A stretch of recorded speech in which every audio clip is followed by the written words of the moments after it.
I would be, and today is Wanderlust Wednesday, and I'm so glad I said that whole phrase right. Get in. Anyway, a lot of people have been saying, okay, I should do a video on how I can afford to travel as a student, so I thought, why not do that? And as a little disclaimer before I start, I just wanted to say, it's not by force to travel. Everyone has different priorities, different responsibilities. Some people are young carers, some people have debt, some people are looking after their families back home. So everyone's situation is different when it comes to traveling, when it comes to being able to afford to travel. So I feel like everyone's situation should be respected, and it's not by force to travel. It really isn't. I told you my reasons why I love traveling, but that doesn't have to be your reason for traveling. Another thing, it's not really directed to me, but I just feel like it's so bad when people assume that people do certain things for their lifestyle. So if you see a girl going to Dubai, you assume that she has a sugar daddy. You assume that there's certain things she does to acquire that lifestyle. But what if she really has just been working hard for her money and she treated herself? I think we should just be respectful and mindful that people have that kind of, way. And I know I joked about sugar daddy, but I think it's a bit rude to just assume people, or mostly girls, can't afford to do certain things for themselves without it being sponsored by someone else. I'm just saying, just a little disclaimer. So first things first, when it comes to traveling, especially if you want to travel in a certain way, I feel like you need to decide what type of holiday you want. Now, for me, the most important thing to me when I travel is activities, food, and one more thing, shopping. So 3 things that are important to me: activity, shopping, and food. And I feel like those things are important to me because I know most of the things I'll get to do in that country that I choose to go to, I won't get to do it in England. So the food there is probably way more authentic. The clothing, the jewelry, the cutlery, whatever, is way different, and I won't be able to buy that anywhere in England anytime soon. Activities, it's not every day you get to go to a big monument or a big, waterfall in certain countries. So obviously I'm going to spend more money on that. So that's the type of holiday I like to have. However, person B might say, no, I really want a luxury, relaxing, pampered holiday. And that's fine. So you just decide what type of holiday you want. And that can help you tailor your finances to, how you're going to allocate certain funds to certain things. But that's what I find important to me. Not saying that obviously accommodation and flights and everything else is not important, but that's just what's important to me.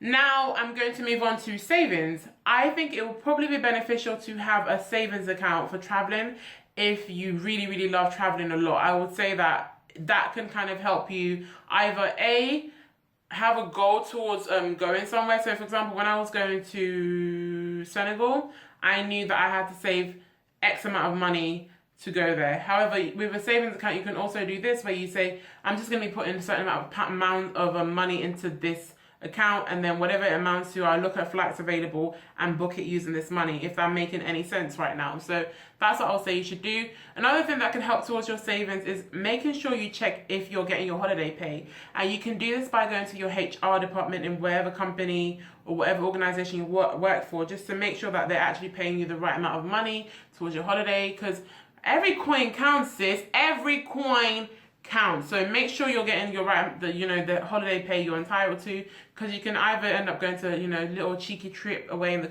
countryside, or a whole weekend away in Paris. You never know. Also, when it comes to savings, I would say have different streams of income. Don't just rely on your student finance. I don't think student finance, and most people would agree that student finance is probably not going to stretch you far enough to go, that's different countries. So try and maybe, if you can or are able to, get a part-time job. However, some people don't feel like they can manage their studies as well as, a part-time job. So if you can't, you can't. But for me, I feel like in order to be able to travel as much as I do, I needed more than one stream of income, and I acquired those. So that's just my advice. Have more than one stream of income. If you can't, I'm sure with tight budgeting, you can use your student finance money to go to different places that you want to go to. Next is if you do want to, commit yourself to traveling and you want to really tighten your budget, try and use a spending tracking app. And I have a spending tracker app I think it's called Spending Tracker. Wow. Yeah, it's actually called Spending Tracker. I will link everything down below. Don't worry, I'll link every single thing down below. And with a Spending Tracker app, you can literally say, I'm gonna save this amount for food. I'm gonna save this amount. I'm gonna use this amount for gym. I'm gonna use this amount for credit. I'm gonna use this.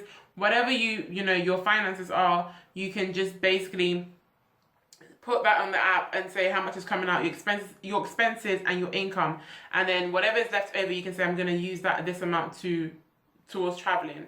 Another way I would recommend you save money is by paying your rent quarterly, and I thought this really helped me this year because rather than paying per month, what I'll just do is pay like a whole term, and then I won't have to think about rent again. I won't have to worry about that. So use your student finance and just pay for that whole rent for that term. But obviously everyone's situation is different. They can't do that. They can't afford to do that. They have other things they need to pay for. So again, do it tailored to your needs and how you can, how you can handle your finances. And also make sure you exchange your money for when you're traveling in time. Because certain countries, depending on how the economy is looking, you might get less for your money or more for your money. So just make sure you exchange your money in time on a non-commission basis. The post office is where I usually go to exchange my money. However, I know that some places, i.e. sub-Saharan Africa, they don't really have the currency for that in the post office. So what I would say is just go to that country when you get to the airport. Always exchange money at the airport, especially when it's like places like Senegal, Nigeria. Exchange money at the actual airport. Right, important companies that I feel like can help you save a lot of money are Google Flight Tracker. What that does for you is you go onto Google, you type in, I want to go to this country on this date, and it will basically be giving you frequent alerts telling you if the price for that flight on that date has gone up or gone down. And it really saved my life. I used that for when I was going to Hong Kong, and it really just helped me kind of figure out, okay, should I start booking my tickets now or should I wait a bit? So definitely download or just go on Google Translate, Google Price Tracker, and just like use that. I really will recommend it. And they still send me emails, which is a bit annoying. So I need to. I'm sure I have an option to turn that off, but I'm just longing it out myself. Another company I would definitely recommend, even though they get all of the shade, y'all love to shade this company, is Ryanair. I have been to so many countries for less than £70 with Ryanair. I'll give you a few examples because Ryanair is not like the best, but for how much it saves me, again, my flight is not that important to me in terms of my experience traveling. So I'm not really like I need to go first class to any countries. It does the job. It gets me from point A to point B safely. So for example, when I went to Morocco, it was £65. Return. When I went to Berlin, £25 return. When I went to Malta, I think it was like 40 something pounds return.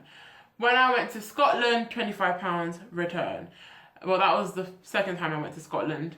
When I went to, okay, now are you getting my gist? Basically, I've gone to so many places under £10. I wish it was under £10. Under £50, under £100 with Ryanair. If you basically just lower your standards, then you'll be fine. Ryanair, I've never had like a really long delayed flight, touch wood. With them, if it's been delayed, it's probably less than 30 minutes, and they've been fine. I don't expect much from them, so how can they disappoint me when I don't really expect a lot? You know what I'm saying? So definitely check out Ryanair. They always have online sales. They currently I think they have one right now, where you can go to France for like $9.99. With all this Brexit business, they're just trying to get as much seats sold as possible. So check out Ryanair and make sure you read the small print. Don't be going to Ryanair with a big ass suitcase and then you get surprised that you get charged an extra 20 something pounds or £40 for your suitcase. Use your little backpack. Use a backpack. And it doesn't even have to be little. It can be like a normal size backpack. And the little wheelie cabin baggage, and you're good to go. And you don't even need much more than that. Like, how much clothes are you packing? Because sis, we both know the dress you bought on Misguided 2 days before your holiday, you ain't gonna wear it though. So stop overpacking. Go with Ryanair. Save your money. Those are the first two companies. Another company that I would definitely recommend using when it comes to looking for flight prices is Skyscanner. With Skyscanner now, you can go on there, you can see how much it will be for an entire month.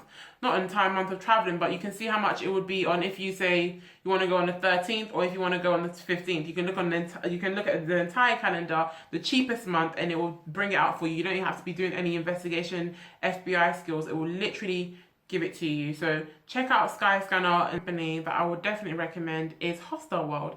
Now, some of you are probably thinking, hostels? No, I don't want to.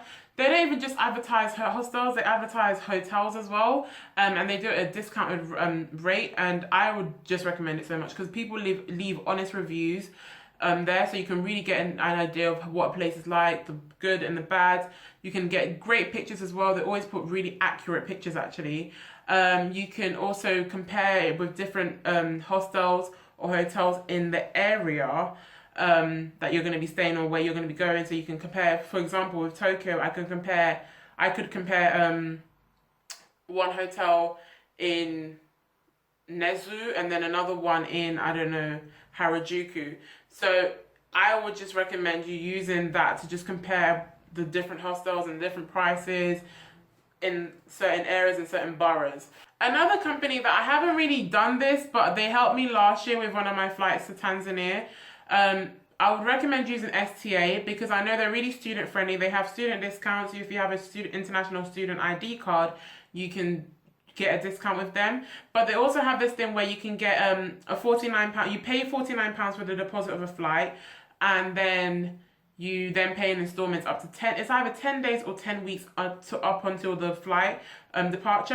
And I really think that's really cool. Like you don't have to bulk out a whole amount of money just to travel. So I think that's cool. I haven't done it myself personally, but they are really friendly and they will help you kind of like customize a travel arrangement for you, like a whole like going around Thailand, different, like if you want to travel the world, they'll help you with that. So I think you should check it out, try it, let me know how it goes. I might try it in the future as well, but I'm just the type of person I just rather pay one thing and never have to worry about it again. So that's the companies I would recommend. Now, another really important thing is around what time are you traveling in the year. If you want to go during Christmas, if you want to go during Easter, during summer, of course you're going to be paying more for your ticket. But if you go during low seasons where no one's really traveling, either people are doing exams, either people are just chilling, then obviously you pay less. So, but if you do want to go during high seasons, what I'd recommend is, let's say you want to travel for Christmas and then into the new year, book a flight that's departing 10 days before the actual holiday, and you can see with the things like Skyscanner how much it would be if you did that. So just so when you're there, the holiday falls into it. But rather than booking a flight that's Christmas Eve, where obviously every company knows everyone's trying to leave, and they're gonna charge you a lot to leave at that time. I'll just say leave a week before the actual holiday, and then you probably may be able to save more money. Also, try not to travel during high seasons like not Christmas, like August and July, because obviously it's summer holidays, everyone's trying to get out of the country. I would say try and say, okay, I'm gonna leave from June. June is a really great time where it's just the summer holidays, but it's not the summer holidays in terms of July and August. So you leave without actually having to spend so much money on having the whole summer experience. Try and book your flights 2 to 3 months in advance or a month in advance. However, with places like Ryanair, you can buy a ticket literally like a week in advance or a day in advance, and it might be cheaper. I know some people always talk about this whole Tuesday thing. It's never really worked for me. I've never found a Tuesday flight. My flights always usually fall on different days, but it's never been a cheaper on Tuesday type of thing. So that's just the way I would see it. And if at the beginning of the year, if you know you want to go to certain countries, you can then say, I'm going to start looking at certain seasons and certain times. So the time is very, very important if you want to travel. Another thing is priorities. What is really important to you? Because you can get a cheap flight, but in the T&C, you have to see that they say you must have a small bag or a small cabin bag in order to fly on this flight. So you go up thinking, oh, I'm going to Miami, but they really did say in the small print, you can't go to Miami with a big ass bag that you brought to the airport, and then you have to shell out an extra £50 to be able to take your big ass bag. So you prioritize, do I need all this luggage in order to have this cheap flight? Or can I sacrifice that and still? So these are some extra things I thought might help you. long layovers. I feel like long layovers kind of add on to the travel experience because there's certain countries you want to go to, but you don't feel the need to spend all that time there. So, for example, that was Spain for me. I went there in April or March. April. I went there in April, but I didn't feel the need. I always wanted to go to Spain, but I just didn't feel the need to spend like a whole week or a few days there. I just thought a day's enough, man. A day's enough. So I purposely made sure when I was booking my tickets from England to Senegal, I had a long layover in Spain. And I think it was about 12 hours. I don't remember. I think it was really long. So I left the airport, and I don't think you're meant to do that technically, but I left the airport and I went to go see my friend. We hung out. She took me to some really cool places. And that kind of, it helped me save money in terms of I didn't need to now buy a whole new ticket to Spain. And I could spend a day there and leave, and I still had the Spanish experience. Like I didn't have paella though, but I had a great time there. So long layovers where you can leave the airport, go and see the city, and then get on with your time, get on with your journey. I think that just adds on to something. Family trips. If your family wants, says, oh, we're going to our home country, take the opportunity and go. Especially, I feel like usually when your family asks you, or do you want to go on a trip, they're usually trying to say, we don't mind paying a certain amount for you, or we're paying your whole, fee for you. So I think if your family's inviting you on holiday, girl, you better get that family quaint and go. Have fun with your family, and it will be cheaper as well because you don't have to think about food. Like, when will your parent ever ask you to pay for food? Like, when? They never do that. So I would definitely recommend. Well, my family don't. I was just thinking someone else's family might be telling them to pay for food. My parents don't. They don't do that. So, but accommodation is probably usually sorted, right? Accommodation sorted. So family trips can help you save money. Group travel as well. I haven't really done this much, but I've done some of it sometimes. Group traveling as well can save you a lot of money. If you go with your friends to certain countries, you will save quite a lot of money because you can get like a nice little Airbnb apartment, and that will save you some coins. I love saying the word coins. It'll save you some coins, as well as if you go to like a restaurant, they might have like a special offer for groups, and they might have happy hour where you can buy one get one free. So you and your girl can, or your boy, you can split the price of one drink between two of you and get 2 drinks. Am I making sense? Because my math sometimes can be dodgy, but I think I'm making sense. So yeah, you could do that. Group travel also helps you save money in terms of accommodation, and in terms of when you go out to eat. If you guys aren't doing maths calculator at the table, it can work out, but you will end up doing maths calculator. It always happens. Every single time it happens. But yeah, that's everything I have to say in terms of being able to travel on the cheap. I'm a budget traveler. I don't know if you guys know.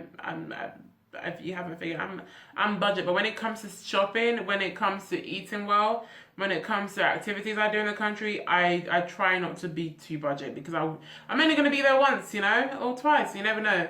So those are just all my general tips for you. If you still have any more questions in terms of how to save, message me. Don't be scared. If you want me to expand on certain things, message me. Don't be scared, or comment down below. Like, just down below. Just comment down below.